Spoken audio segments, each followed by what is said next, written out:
Journée chargée ce lundi 20 juillet pour le ministre gabonais de l'Éducation nationale. Après avoir visité certains établissements de la capitale, Patrick Mugiama Daouda est allé s'enquérir de l'état de propreté des bus scolaires mis à la disposition des apprenants. On n'a pas moins de 400 bus. À Libreville, je crois qu'il y a 12 lignes, non, un peu plus, 15 lignes. Et dans différentes villes, il y a un peu moins en fonction de la taille de la population des élèves. Il y a différents points dans les principales artères et les principaux arrondissements de la ville.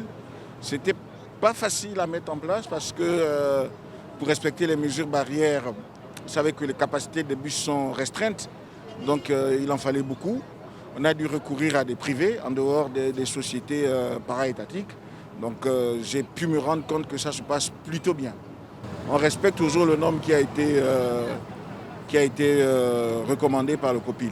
Outre le transport, la question de l'alimentation des élèves dans les établissements en ces temps de coronavirus a également été mûrement réfléchie. On a préféré sécuriser aussi de ce point de vue en sélectionnant au terme d'une manifestation d'intérêt qui a été diffusée dans le journal L'Union.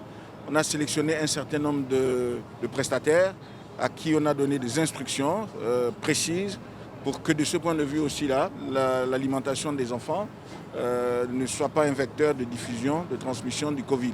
Selon Patrick Mugiama Daouda, toutes ces dispositions prises sont effectives à l'intérieur du pays, où des bus scolaires ainsi que des masques et des gels hydroalcooliques sont rendus disponibles.